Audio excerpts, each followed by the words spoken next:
राज्य कर्मचारियों के लिए पहले बार राजकाज पोर्टल के द्वारा एपीआर ऑनलाइन करने की प्रक्रिया को शुरू किया गया है।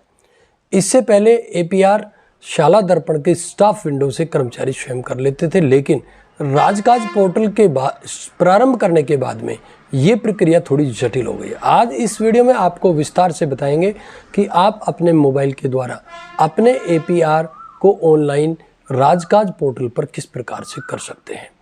देखिए साथियों, पहले बार एपीआर को राजकाज के माध्यम से फिल करने के लिए आदेशित किया गया, तो प्रक्रिया थोड़ी सी जटिल है।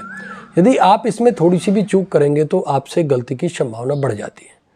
तो इसलिए एक एक स्टेप आपको दिखाएंगे, इसलिए एक एक स्टेप को आप सावधानी पूर्वक देखते जाएं और उसी के अनुसार आप अपने एपीआर को फिल करें। एपीआर के लिए आपको सबसे पहले अपने एसएसओ लॉगिन पर जाना है। इस प्रकार से एसएसओ लॉगिन में आपको अपनी जो एम्प्लॉय आईडी और पासवर्ड डाल के और लॉगिन हो जाना है। इसके बाद में आपको इस प्रकार का इंटरफेस दिखाई देगा। वहाँ पर आपको बीच में जो आपको ये राजकाज दिख रहा है, जहाँ पर कर्सर है वहाँ पर देखिए राजकाज, इस पर आपको डबल क्लिक करना है। तो इसके बाद में राजकाज का पोर्टल खुल करके आपके सामने कुछ इस प्रकार से दिखाई देगा। अब यहाँ पर आपको करना क्या है, यहाँ पर लेफ्ट साइड में आपको आ जाना है और लेफ्ट साइड में जहाँ पर कर्सर दिख रहा है एम्प्लॉय कॉर्नर पर आपको क्लिक करना है। एम्प्लॉय कॉर्नर पर आप जैसे ही क्लिक करेंगे, इसके बाद में इस प्रकार से ड्रॉप डाउन लिस्ट खुलेगी, जिसमें आपको नीचे चले आना है सीधे पीएआर पर। यहाँ पर पीएआर पर आपको क्लिक करना है। लेकिन इससे पहले मैं आपको बता दूं, यदि आपकी एम्प्लॉय जो इन्फॉर्मेशन है, आपकी जो सूचनाएं वो अपडेट नहीं है, तो इसको आप इससे पहले EIS एम्प्लॉय इन्फॉर्मेशन सिस्टम पर जा करके और इस डिटेल को अपडेट जरूर करें। वो कैसे करनी है उसके बारे में भी आपको विस्तार से बताएंगे। इसके लिए आप लगातार हमारे साथ जुड़े रहिएगा, हमारे चैनल को सब्सक्राइब कर लीजिएगा। यहाँ पर आपको शिक्षा से जुड़ी और जितने भी कर्मचारी से जुड़ी हुई नई योजनाएं हैं और जो भी उनके फॉर्म इत्यादि होते हैं ऑनलाइन करने के प्रोसेस को हम समय पर बताते रहते हैं। इसके नीचे ये अदर्स का ऑप्शन है, यहाँ पर भी आपको अपनी हेयरसी को अपडेट करना होता है। ये किस प्रकार करना है इसके बारे में भी आपको विस्तार से बाद में बताएंगे। लेकिन आज का जो मुख्य विषय है वह आपको एपीआर सरल तरीके से ऑनलाइन किस प्रकार से करनी है। देखिए साथियों, आपको यहाँ पर पीएआर पर क्लिक करना है। आप पीएआर पर जैसे ही क्लिक करेंगे इस प्रकार का इंटरफेस खुलकर आपके सामने आ जाएगा। यहाँ पर ऊपर देखिए, यहाँ पर दो चीज़ें दिखाई देगी, एक तो ये ट्रैक पीएआर और एक इसके इधर देखिए अप्रेजल अप्रूविंग जो पीएआर है वो दिखाई देगा आपको। अब यहाँ पर आपको यहाँ पर सीधा अप्रूवल पर क्लिक करना है। इस अप्रूवल के ऊपर आकर के और आप जैसे ही क्लिक करेंगे तो इसके बाद में आपके सामने इस प्रकार का इंटरफेस दिखाई देगा। अब यहाँ पर आपको करना क्या है, यहाँ पर आप जैसे ही आएंगे तो यहाँ पर आते ही आपको अप्रेजल जो रिपोर्ट दिखाई देगी, इसमें सबसे ऊपर आपको यहाँ पर अपना नाम दिखाई देगा। नाम के नीचे आपको पीएआर का स्टेटस सेलेक्ट करना है। पीएआर का स्टेटस कैसे सेलेक्ट करना है, वो जैसे आप इस पर क्लिक करेंगे तो इस प्रकार आपके सामने ड्रॉप डाउन लिस्ट खुल करके आ जाएगी। इसमें आप देख सकते हैं हेयरसी नोट कॉन्फ़िगर्ड, नोट कन्फर्म, इसके बाद PAR note initiated, PAR initiated और काफ़ी जो बिंदु आपको दिखाई देंगे।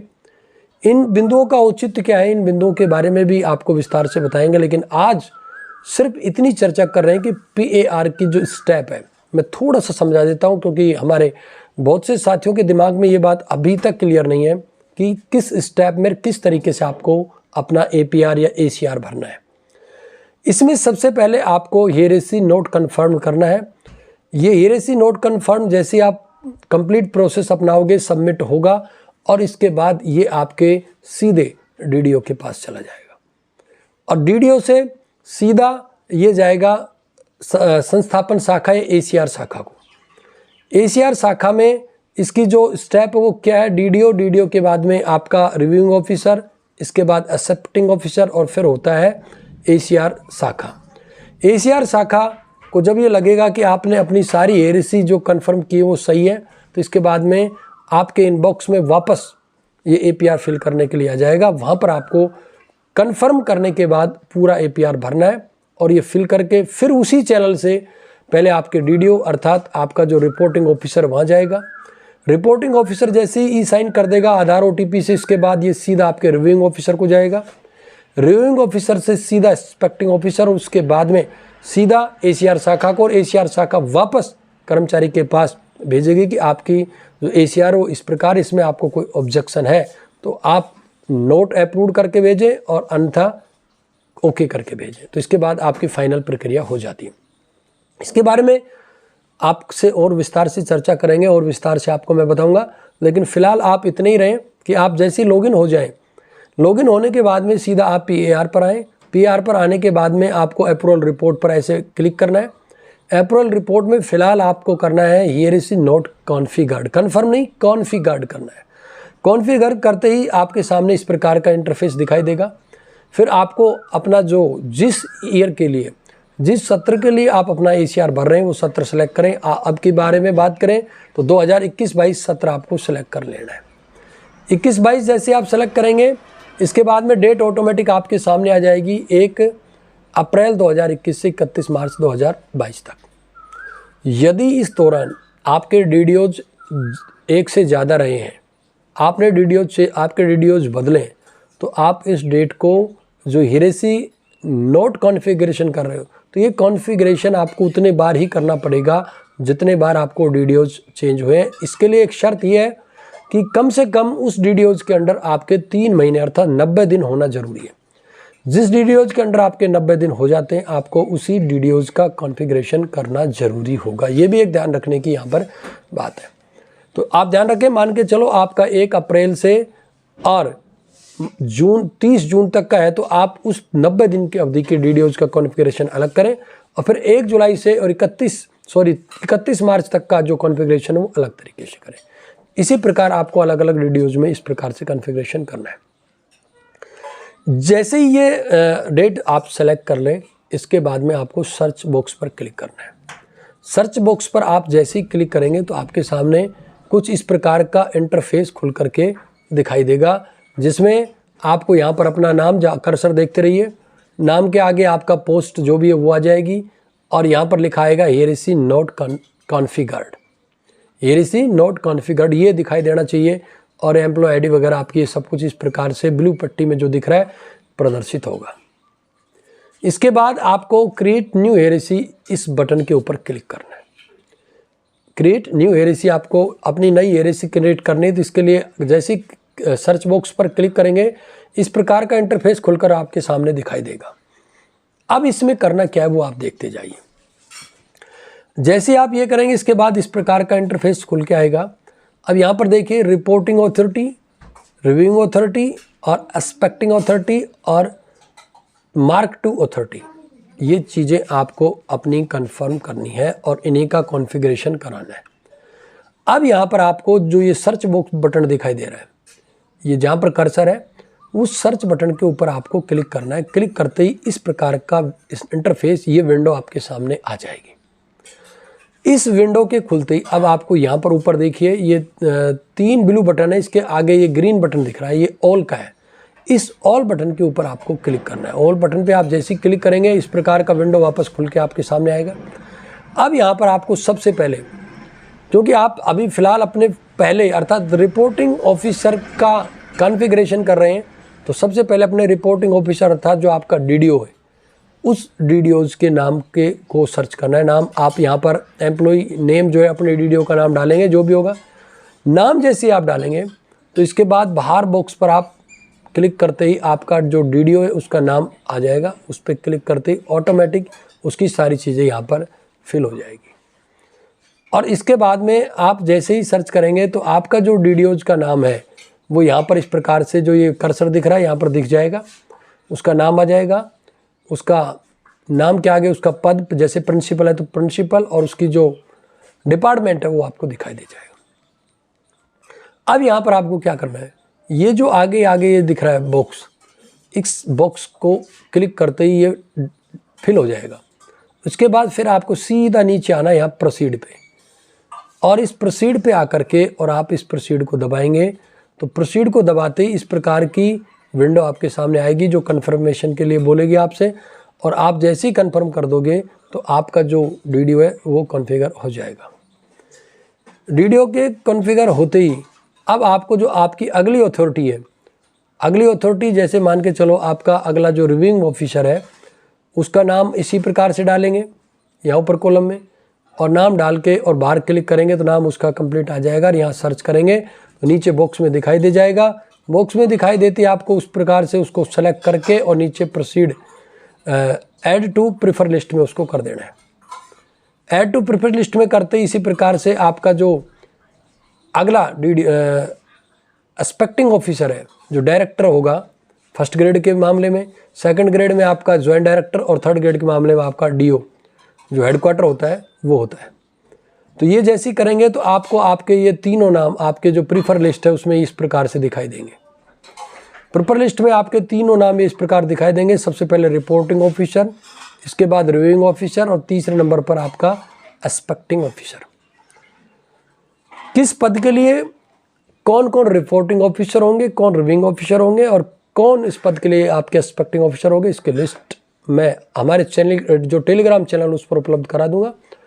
यदि आपने अभी तक हमारा टेलीग्राम जो चैनल है वो ज्वाइन नहीं किया तो उसका लिंक आपको नीचे डिस्क्रिप्शन में मिल जाएगा। इसके अलावा आप ज्ञानधर हरसोली सबसे पहले टेलीग्राम एप्लीकेशन डाउनलोड करें प्ले स्टोर से और उसके सर्च बॉक्स में टाइप करें ज्ञानधर हरसोली। हमारे यूट्यूब चैनल का जो लोगो है उसी लोगो और नाम का हमारा टेलीग्राम चैनल है, उसको आप ज्वाइन कर लें। वहाँ पर मैं आपको इस APR PDF को उपलब्ध करा दूँगा, जहाँ पर आप देख सकेंगे कि आपका चैनल क्या है, रिपोर्टिंग, रिव्यूइंग और एक्सपेक्टिंग ऑफिसर का।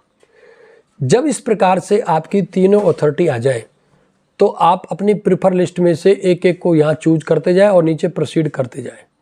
तो जैसे ही आप करेंगे तो इसके बाद में क्या होगा कि आपके जो तीनों ऑफिसर वो इस प्रकार से आपकी जो फर्स्ट बार आपने जब सर्च किया था एरेसी जो लिस्ट आई थी रिपोर्टिंग, रिव्यूइंग और एक्सपेक्टिंग, तीनों नाम आपको यहाँ दिखाई देने लग जाएंगे। तीनों नाम आपको यहाँ दिखेंगे। बस इसके बाद आपको क्या करना है तो मार्क अथॉरिटी करनी है। इसके लिए आपको ये ग्रुप का आइकॉन दिख रहा है, इस ग्रुप के आइकॉन पर क्लिक करना है और ग्रुप के आइकॉन पर जैसे आप क्लिक करेंगे इस प्रकार का इंटरफेस आपको दिखाई देगा। आपको अपना ग्रुप नेम जैसे सेकेंडरी एजुकेशन है तो secondary education, primary and elementary education है तो एलिमेंट्री एजुकेशन करके जैसे ही आप सर्च करेंगे तो इस प्रकार से आपको दिखाई देगा secondary education ACR not available. यहाँ चेक बॉक्स पर आपको क्लिक करना है। क्लिक करने के बाद जैसे ही आप सेलेक्ट करेंगे तो आपका जो ये मार्क अथॉरिटी है वो सिलेक्ट हो जाएगा और इस प्रकार से यहाँ दिखाई दे जाएगा, देखिए secondary education ACR not available. तो इस प्रकार से आने पर आपको करना क्या है इसके बाद में, अब इसके बाद में कॉन्फ़िगर अप्रेजल हेरेसी, ये जो बटन दिखाई देगा कॉन्फ़िगर अप्रेजल हेरेसी, इस बटन के ऊपर आपको क्लिक कर देना है। इस बटन पर आप जैसे ही क्लिक करेंगे तो आपके जो कॉन्फ़िगरेशन के लिए जो अथॉरिटी है उसके पास ये मैसेज, ये आपके रिपोर्ट सीधा चली जाएगी। आप देख सकते हैं आपके सामने इंटरफेस दिखाई दे रहा है। लेकिन इससे पहले आपको एक काम और करना है, थोड़ा मेरे दिमाग से स्लिप हो गया, मैं बता देता हूँ। जैसे आपकी रिपोर्टिंग, रिव्यूइंग और एक्सपेक्टिंग और मार्क अथॉरिटी हो जाएंगे, इससे किसके बाद आपको ये और करना है कि जो ये सामने आपको दिखाई दे रहा है यस और नो, इसमें आप ये देख लें कि आपका जो रिपोर्टिंग अथॉरिटी है, जब आप पद पर थे उस समय जो रिपोर्टिंग अथॉरिटी थी वो अभी भी है या नहीं, यदि है तो यस, और इसी प्रकार रिव्यूइंग ऑफिसर में यदि वो वर्तमान में भी है तो यस, नहीं तो नो, और एक्सपेक्टिंग ऑफिसर में भी यदि वो है तो यस, नहीं तो नो आपको करना है। ये आपको यहाँ पर करना है। और इसके बाद में कॉन्फ़िगर अप्रेजल हेरेसी को दबा देना है, इस बटन को क्लिक कर देना है। तो इसके बाद में आप देख सकते हैं इस प्रकार का इंटरफेस, इस प्रकार की विंडो आपके सामने आ जाएगी, जिसमें आप देख सकते हैं आपकी जो डेट है ACR की वो डेट आ जाएगी। इसके बाद आपका स्टेटस आ जाएगा हेरेसी नॉट कॉन्फ़िगर्ड, और ये सारी चीज़ें आपको आपके PR में दिखाई देगी। तो ये पूरा प्रोसीजर था आपके ACR को ऑनलाइन करने का। इसके बाद मैं आपको एक चीज़ और बता देता हूँ, आपने किस प्रकार से अपना ACR भरा है और वो कहाँ देख रहा है और स्टेटस आपको चेक करना है। तो आपको अब सीधा ट्रैक PR पे आ जाना है। इससे पहले जो ये अप्रेजल आपकी रिपोर्ट थी, इसको आपने क्लिक करके सारी चीज़ें भरी थी, जिसमें आपने रिव्यूइंग ऑफिसर को, रिपोर्टिंग ऑफिसर को और अपने एक्सपेक्टिंग ऑफिसर और मार्क टू अथॉरिटी को चूज किया था। अब आप ट्रैक PR में आकर के और ये सारी चीज़ें जैसे फिल करेंगे और आपको स्टेटस बटन पर क्लिक करके क्या देखना है, आपको देखना है आपकी हेरेसी नॉट कॉन्फ़िगरेशन को, क्योंकि अभी आपने अपनी हेरेसी कॉन्फ़िगरेशन के लिए भेजी है। तो इस पर आप जैसे ही क्लिक करके जनरेट रिपोर्ट के बटन पर क्लिक करेंगे तो आपके सामने ये आपकी रिपोर्ट आ जाएगी। जिसमें आपके जो APR का पीरियड है वो दिखाई देगा, नाम दिखाई देगा, पद दिखाई देगा और स्टेटस दिखाई देगा कि अभी कंफर्म हुआ है या नहीं हुआ। अभी चूँकि हमारे मैटर में अभी ये कॉन्फ़िगरेशन के लिए भेजा है, कॉन्फ़िगर नहीं हुआ है तो ये लिखा रहा है कि से आप अपनी कॉन्फ़िगरेशन हेरेसी का कर सकते हैं। बस पहले चरण में आपको इतना ही काम करना है। अभी इसमें जैसे आपकी हेरेसी कॉन्फ़िगर हो जाएगी, इसके बाद में आप देख सकते हैं वापस आपके इनबॉक्स में PAR दिखाई देगा। तब आपको क्या करना है, इसको कन्फर्म करना है। कन्फर्म करने के बाद में आपकी जो ACR वो इनिशिएटेड होगी। इनिशिएट होने के बाद में आप जैसे फिल करेंगे तो ये वापस उसी चैनल से लास्ट में ACR संस्था को जाएगी, ACR शाखा को जाएगी। ACR शाखा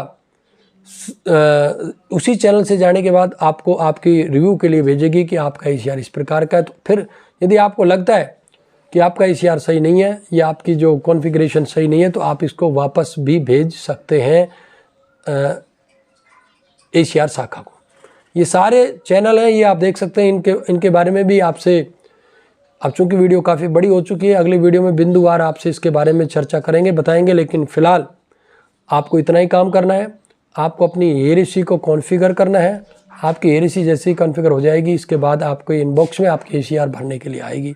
तब आपको किस प्रकार से अपनी ACR को भरना है, ACR भरने के बाद में और आगे क्या स्टेप करना है, इसके बारे में अगले वीडियोज़ में आपको बताएंगे। प्रत्येक वीडियो का नोटिफिकेशन आप तक लगातार पहुंचता रहे, इसके लिए आप हमारे चैनल को सब्सक्राइब अवश्य कर लें, क्योंकि शिक्षा, रोजगार और कार्मिकों को समर्पित इस चैनल में हम आपके लिए जो भी योजना या जो भी ऑनलाइन एप्लीकेशन फॉर्म होते हैं उनकी अपडेशन को लेकर आते रहते हैं और उनको ऑनलाइन फिल करने का तरीका भी बताते हैं। आज की इस वीडियो में साथ ही बस इतना ही। नमस्कार।